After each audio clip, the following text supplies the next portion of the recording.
Truman Burbank was only 6 years old when he first asked if the moon was real. He was lying on the grass in his backyard, a juice box in one hand and a plastic dinosaur in the other, staring up at the pale white circle hanging over Seahaven. It was early evening, just before bedtime, and his mother was watering the flowers in careful, even rows. He sat up, tilted his head, and pointed toward the sky. "Mom," he asked, "is the moon real, or is it painted on?"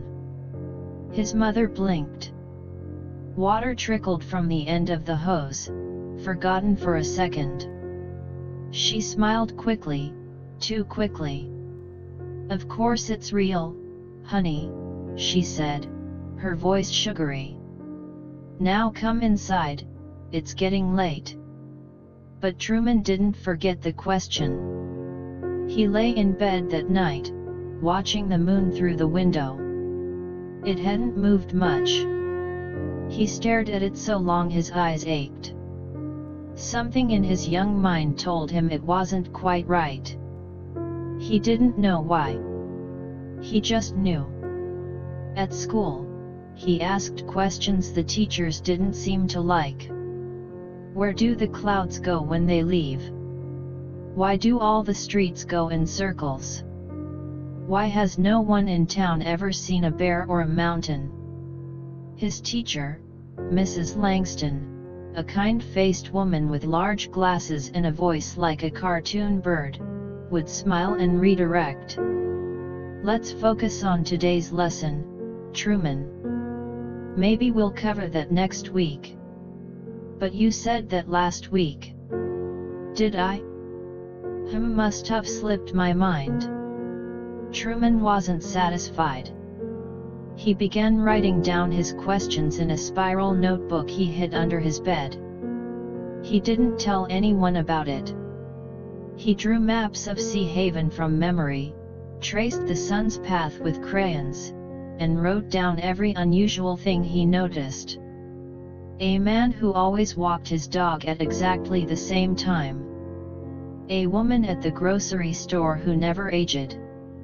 The same exact red bike he saw 3 times in one day, ridden by 3 different people. One day, when he was 9, he saw a light fall from the sky. He was walking to school alone when something bright and metallic tumbled from above and smashed into the sidewalk a few feet in front of him. It looked like part of a lamp, or maybe a stage light. It buzzed slightly, and smoke curled from the side. Truman stared at it for a long time.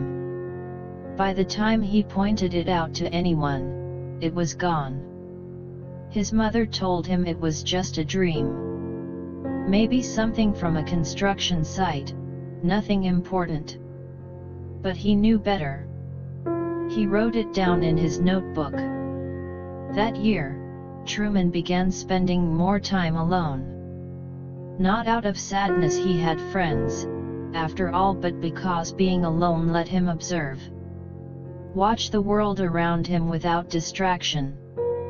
He'd sit in the park and pretend to read while secretly timing how long it took people to walk across the same stretch of path. He'd look for patterns in the way strangers greeted him. Too cheerful. Too perfect. Repeated lines. One afternoon, while riding his bike near the edge of town, he noticed that traffic only existed when he was looking at it. The moment he turned a corner, everything behind him went still. Cars disappeared. Footsteps stopped. He tried testing it. Spun around suddenly. Pretended to trip and then peeked through his fingers. The world would stutter just slightly, but enough for him to see it. At 11, he began experimenting. He told people made-up stories about things he had seen, watching carefully how they responded. Sometimes they corrected him too quickly. Sometimes they said things he hadn't mentioned yet. He started to suspect they already knew what he was going to say. He tried running away once. He packed a backpack with crackers, a flashlight, and his notebook and headed toward the ferry docks. He didn't make it past the gates. A man in uniform, someone Truman didn't recognize, stopped him. "Sorry, son, ferry's not running today. Maintenance." The next day it was the same. And the next.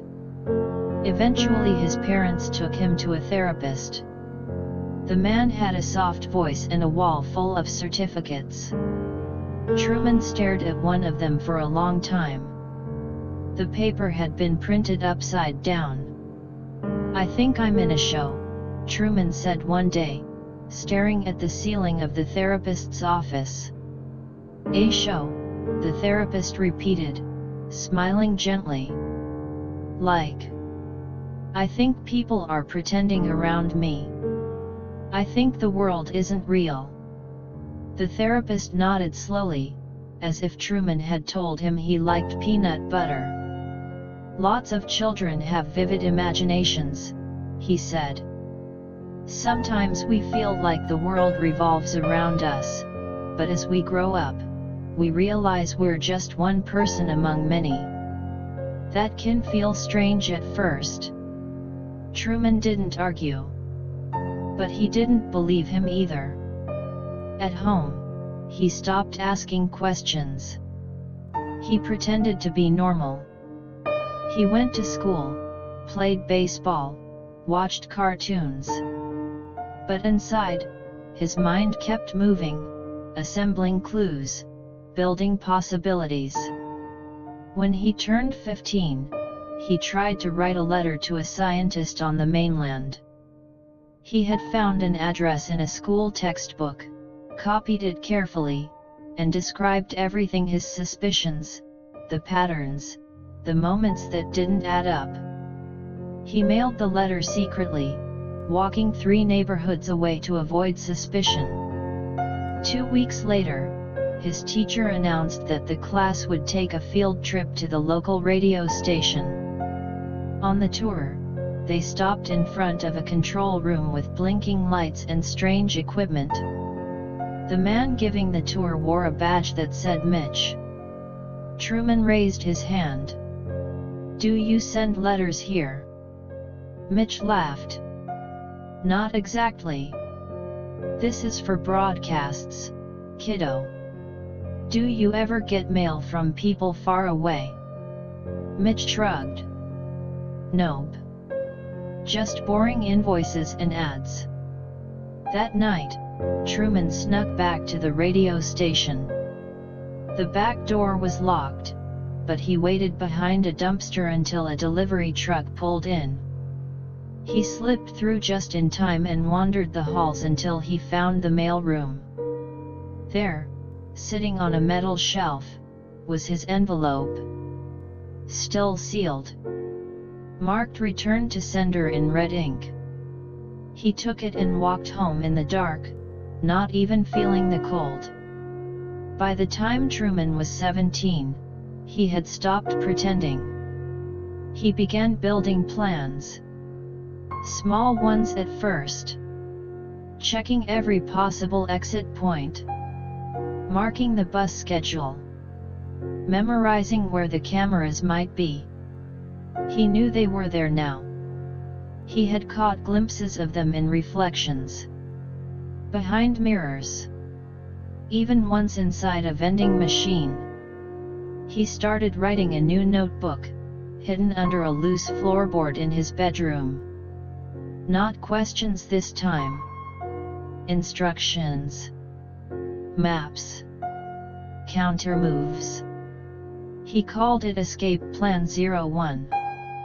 And in the control room high above Seahaven, the producers began to worry. They watched his eyes narrow, his expressions harden.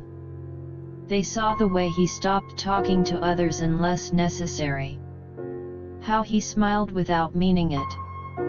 How he began drawing strange, intricate diagrams on the backs of receipts. Christoph, the show's creator, sat in the dark and rewatched old clips of Truman as a boy, bright-eyed and playful. "He knows," one of the producers whispered. "No," Christoph said. "He suspects." "That's not the same." But even he didn't sound convinced. By his 18th birthday, Truman had memorized the town's layout better than any map could show. He knew which fire hydrants had fresh paint, which houses had curtains that never moved, and which people always seemed to walk in the same loops no matter the day. His notebook under the floorboard had grown into a manual. It detailed timing patterns, behavioral repetitions, and the precise locations where reality seemed to hesitate. He began testing boundaries again, subtle at first. He walked down alleyways that weren't on any tourist map. He opened back doors in shops that were supposed to be employees only. Most were locked, but sometimes he'd catch a glimpse of something strange: wires where there should be plumbing, industrial ladders hidden behind fake wallpaper, walls that sounded hollow when knocked on. The town responded with glitches. A car would suddenly block his path. A neighbor would appear and casually guide him away from an off-limits area. One time, a rain cloud followed him down a single street while everything else remained dry. That night, he wrote only one sentence in his notebook: "They're not even trying anymore." The following week, he bought a compass and a stack of blank index cards. He started tracking the direction of the sun. It never quite made a full arc across the sky. Sometimes it seemed to loop slightly. Sometimes the light dimmed for a split second as if someone had flicked a switch too early. One morning, he pretended to leave for school but doubled back and climbed the fire escape of a nearby apartment. From the rooftop, he watched Seahaven in a way he'd never seen before: overhead, wide, mechanical. Everything moved too perfectly, too predictably. As he stared at the water beyond the town, he saw it shimmer not like real water, but like cloth stretched tight. Later that night, he wrote in his notebook, "The sea is not water. The sun is not fire. The world is not the world." Christoph was now in a constant state of improvisation. Writers were told to avoid spontaneity around Truman. Set workers were instructed to change routines hourly. A new set of false exits was built: a train station with a broken ticket machine, a highway detour that looped back around. Nothing worked. Truman simply grew more quiet, more deliberate, more calculating. He stopped telling jokes. He stopped answering questions with anything but nods or shrugs. And at night, he lay awake for hours, staring at the ceiling, knowing it stared back. On the night of his graduation, Seahaven hosted a celebration. Fireworks exploded in the sky. Teachers gave speeches. His mother cried. His friends clapped him on the back and told him how proud they were. But Truman only smiled politely, stepping through the moment like an actor in someone else's play. He didn't go to the after-party. He went home, packed a small bag with essentials, and took his notebook from beneath the floor. He waited until 3 a.m., then slipped out of the house. He made it farther than he ever had before. Down to the marina, past the dock guard who had been mysteriously absent for the first time in years. Onto a small rowboat he had prepared weeks ago and hidden beneath a fishing tarp. He rowed into the darkness, his arms trembling with exhaustion, heart pounding with something close to fear but sharpened by resolve. The water was still. Too still. And then the storm hit. Waves rose violently around him. Thunder cracked overhead. Wind screamed in his ears. The boat rocked, splintered, nearly capsized. But Truman held on, soaked and shaking, shouting into the wind, daring it to knock him down. "You'll have to do better than this," he screamed into the rain. And then, just like that, it stopped. Silence fell. The waves flattened. The sky calmed. The boat glided forward on still, unreal water until its hull scraped gently against something solid. A wall. Painted blue, curved upward into darkness, as tall and smooth as a fortress. Truman dropped his oar. For a moment, he simply stared. Then he stood, reached out, and pressed his palm against the wall. It was warm. He traced the edge until he found it, the seam. A door. And there, as if waiting for him, was a staircase tucked into the curve of the set. He climbed it slowly.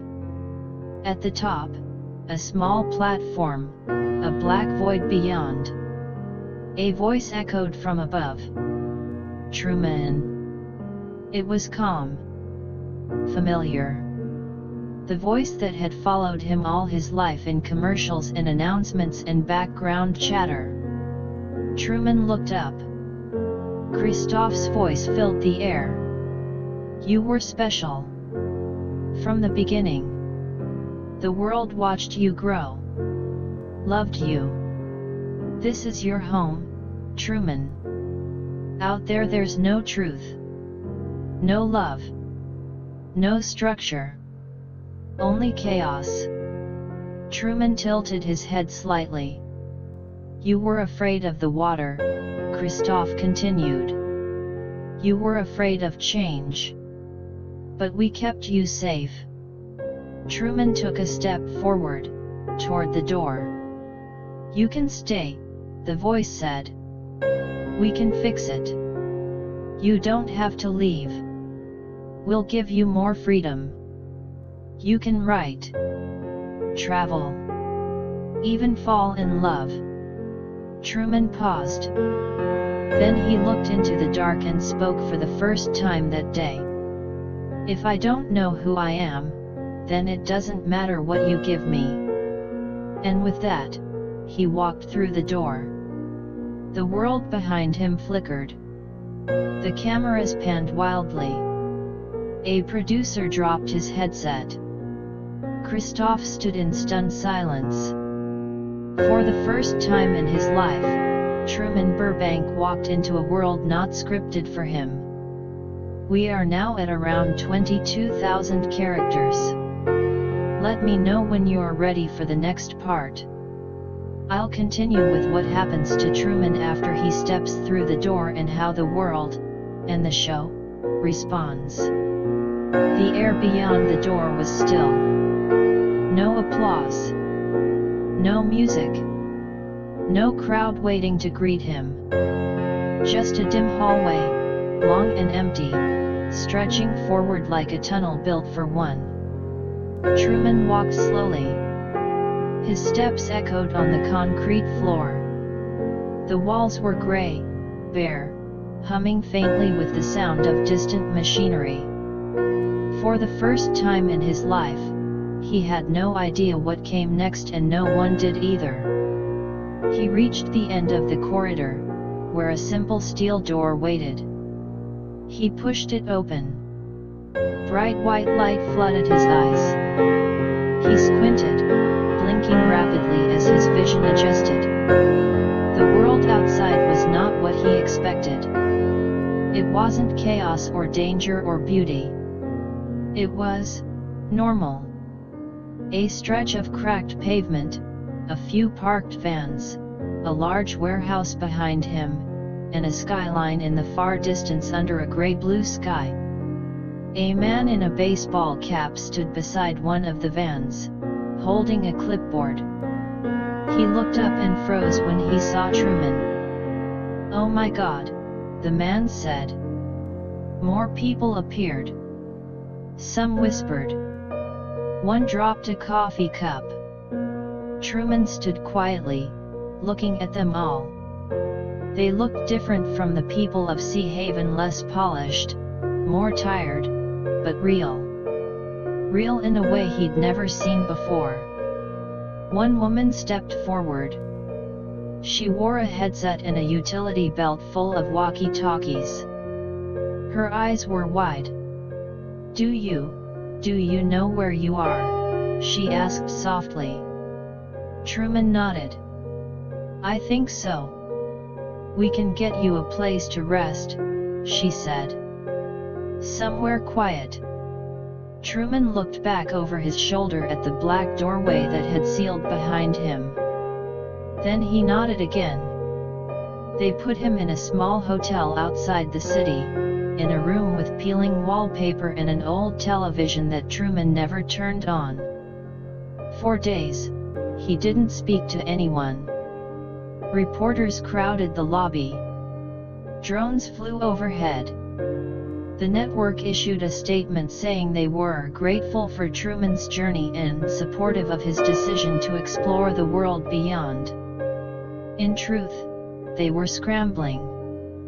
The show had ended, but the public's obsession hadn't. Truman's name was everywhere. Talk shows dissected every expression he'd ever made. Former cast members were interviewed. The actress who had played his wife was caught crying on camera. Merchandise sold out. Conspiracy forums exploded. Some people even believed that Truman had never existed, that it was all still part of the show. But Truman didn't care. He walked the city alone. Took the bus. Rode the subway. Sat on park benches and watched people argue, laugh, cry, exist. He visited grocery stores and picked up items just to see if anyone would stop him. No one did. One night, he walked into a library. It was nearly empty. He wandered the aisles for over an hour before stopping in front of a shelf labeled philosophy. He pulled down a book titled Being and Nothingness and opened it at random. Man is nothing else but what he makes of himself. He read the line 3 times, then closed the book and smiled faintly. A few days later, the woman with the headset, her name was Elena, returned to check on him. She was part of the deprogramming team, the one assigned to help him transition into the real world. She brought simple clothes, a prepaid debit card, and a phone he never used. She sat across from him in the hotel room and said, "You're not under any obligation to do interviews. But people want to hear from you." Truman shook his head. "I don't want to talk." "Not yet." She nodded. "But I do want to write." She blinked. "Right. I have a lot to say," Truman said. "And I want to say it my way." She offered him a laptop. He declined. "I'll use a pen and paper." Elena found him a small apartment near the water, with creaky floors and a balcony overlooking a train yard. He bought a notebook and began writing. Every day, he'd walk to a cafe and spend hours scribbling in silence. No one recognized him at first. He had cut his hair, grown a short beard, wore thick glasses. He didn't smile as much. He moved differently now, slower, watchful, deliberate. After a few weeks, a man approached him in the cafe. "Sorry," he said, "but are you Truman?" Truman looked up. The man smiled nervously. "I just wanted to say, watching you leave changed my life." I've been stuck in a job I hate for years, and that moment, it made me quit. I applied to architecture school. I start next month. Truman nodded slowly. Good. The man hesitated. Did it feel worth it? Walking out. Truman looked out the window for a moment. Yes, he said. Even if I don't know what I'm walking into. Eventually, the network offered him money. A lot of it. To tell his story. To return for a reunion. To let them build a Truman Experience theme park. He declined it all. He worked odd jobs instead, part-time shelving books at the library, later helping in a used record shop. It was hard. Lonely at times. But it was real. And that was enough. Years passed. The obsession faded. The show was archived. Newer, stranger entertainment took its place. But a quiet cult remained, people who found bootleg episodes, who wrote essays and fan letters, who walked away from lives they hated because one man had dared to walk through a door. Truman's writings were eventually published, not as a memoir, but as a series of reflections and letters. The book was titled The Unscripted Life. It opened with a single line. The truth doesn't always set you free, but it tells you where the door is. That brings us to around 37,000 characters total. I'll continue with the next section and deepen Truman's new life, the evolving culture around him, and what happens when he finally returns not to the show, but to himself. The Unscripted Life became a quiet, unexpected success. It wasn't the kind of book that filled headlines or went viral overnight. Instead, it moved slowly past hand to hand, highlighted in journals, whispered about in college dorm rooms and mental health support groups. People didn't just read it. They carried it. Wrote their names in the front cover. Lent it out and never asked for it back. Truman never toured for the book. He never gave interviews, not even when the publisher begged him. His only public statement was a short handwritten note published on the inside of the dust jacket. I'm still learning how to be free. If this book helps you ask better questions, then maybe we're walking the same direction. 4 years after, Truman lived in relative obscurity. His face was less recognized now. Age softened his features, added gray to his beard, depth to his eyes. He rented a cabin near the edge of a forest a few miles outside Portland. It had no internet, no television, and a broken porch light he never fixed. He grew vegetables. He adopted an old dog named Casper from a shelter. He wrote by hand in lined notebooks. On weekends, he volunteered at a food bank. He learned to listen more than he spoke. One day, while he was returning a stack of poetry books to the local library, he noticed a girl, maybe 13, sitting cross-legged on the floor reading a worn-out copy of The Unscripted Life. She looked up when he passed. Their eyes met. For a second, she froze. I knew it, she whispered. It's you. He smiled gently. It was. She looked confused. Was. I was him, Truman said. Now I'm me. She nodded like she understood, even if she didn't have the words yet. Years later, that girl, her name was Willow, would become a playwright. Her debut show, titled Through the Door, followed a character raised in a world where everyone lied out of love.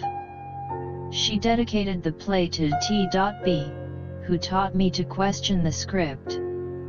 Back at the network, a new generation had taken control. The old studio where Truman grew up had been dismantled. The massive dome that once simulated the sky had been torn down. But before it was gone, a few artists asked to step inside. They painted massive murals on the inner wall, scenes of Truman's escape, of the fake sea, of the black door standing open. At the center, someone spray painted, "He lived, and we watched. He walked, and we followed. He left, and we stayed behind." The dome was eventually demolished, but pieces of it were salvaged. One section of the fake horizon now sits in the Smithsonian. Another became part of an outdoor theater where student actors perform scenes from Truman's imagined life beyond the show. But Truman didn't attend any of those ceremonies. He kept his distance. Fame had once imprisoned him. He had no desire to let it back in. And yet, he remained connected by the people he inspired, the stories that continued to grow from his choice, and the way his life had become a quiet symbol for something larger than himself. Sometimes, letters still arrived. They were sent to the publisher, the food bank, even tucked beneath the windshield of his old truck. Most were simple, "Thank you."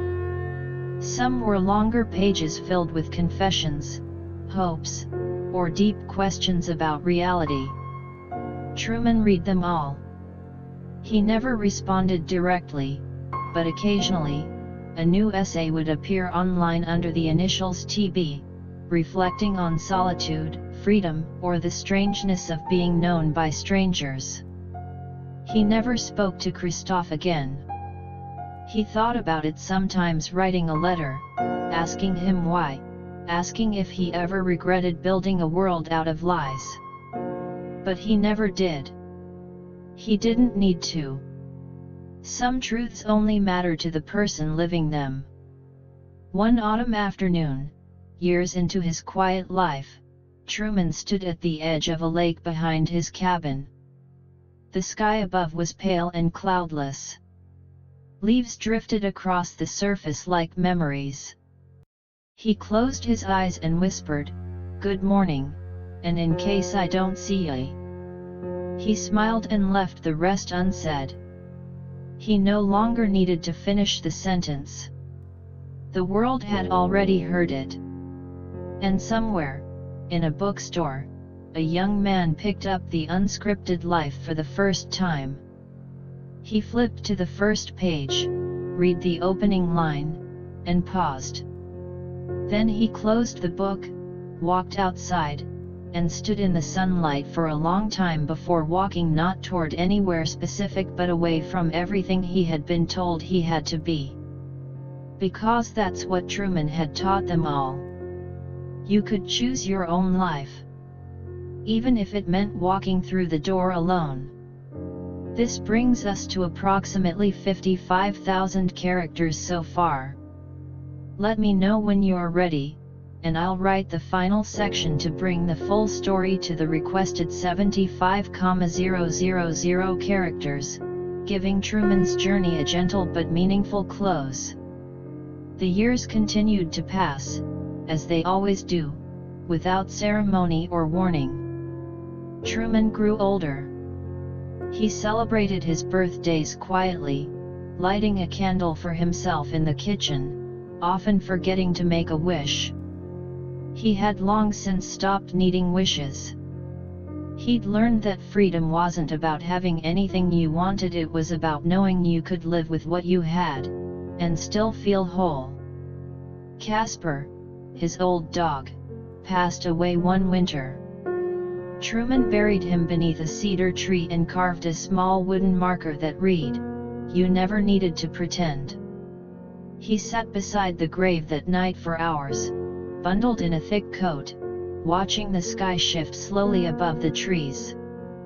It was the real sky, flawed and endless and ever-changing. That spring, Truman developed a tremor in his right hand. Writing became harder. The letters slanted more, the lines wobbled. He began recording his thoughts instead, short audio journals, just his voice speaking softly into a handheld recorder. Sometimes he addressed them to no one. Other times to the people he once knew: Sylvia, the girl who tried to free him; Marlon, the best friend he never got to choose; his parents, both actors, both long gone. He forgave them all. He forgave the world that watched. And, slowly, he even forgave the voice in the sky. He still visited the town on rare occasions.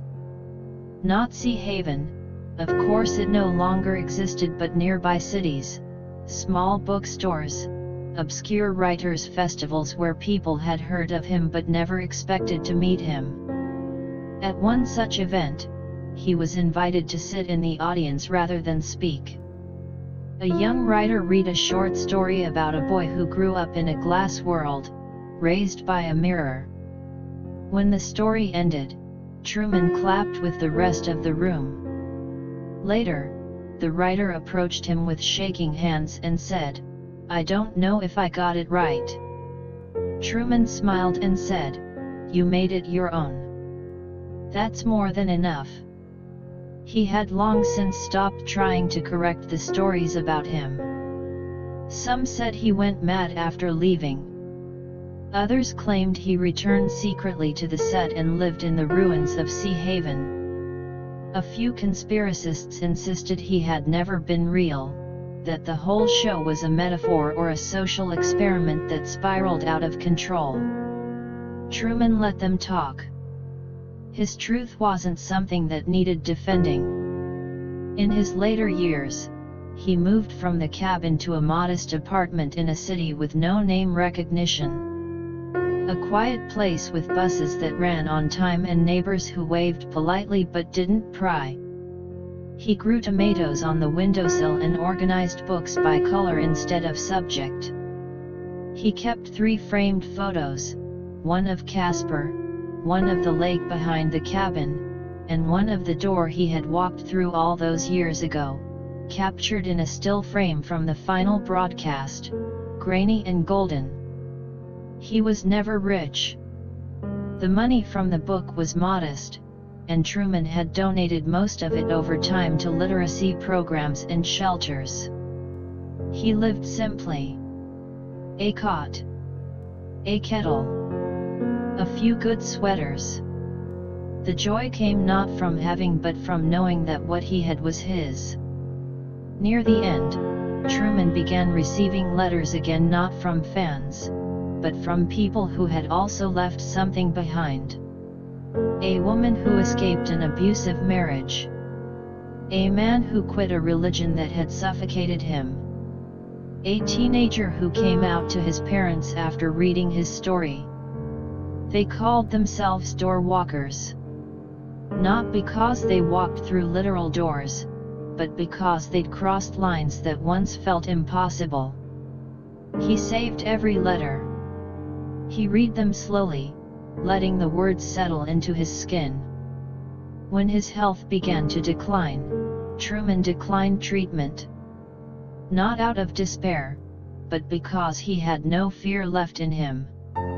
He had seen the inside of the fake world and the outside of the real one. He had lived in both and belonged fully to neither.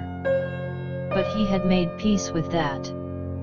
He wrote one final letter, not to any person in particular, but to whoever might find it.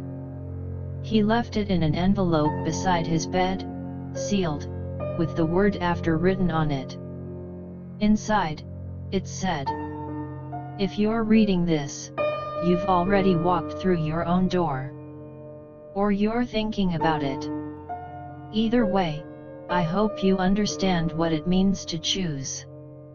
They gave me a script and I burned it. Not out of anger, but out of mercy. Mercy for the version of me they created. Mercy for the people who watched, who hoped, who feared doing the same. You don't have to be extraordinary. You don't need to be brave every day. You just have to be real just once. That's enough. That's how the world starts over. I used to think freedom would feel like flight. But it feels more like stillness. Like sitting alone and knowing you're not waiting for anyone to tell you what happens next. If you go, go fully. If you stay, stay by choice. And if you love, let it be the unscripted kind. Good afternoon. Good evening. And good night. Truman Burbank passed quietly in his sleep at the age of 84. No announcement was made. No camera was rolling. No one documented his final breath. He had long ago exited the stage, and no spotlight followed him now. But the world remembered. At the final exhibit of the Seahaven project, long after the studio had become a museum of ethics and media studies, visitors walked through recreations of the living room, the kitchen, the artificial sky. At the very end of the tour, a narrow passage was built, an exact replica of the hallway Truman had walked through after leaving the dome. People stepped through in silence. At the end, there was a blank wall and a mirror. Etched along the top were the words, "You are the writer now." They stood there, looking at themselves, seeing not a show, not a character, but their own face, the only one who could decide what happens next. And somewhere, beyond memory, beyond myth, the quiet man who once asked if the moon was real, was smiling.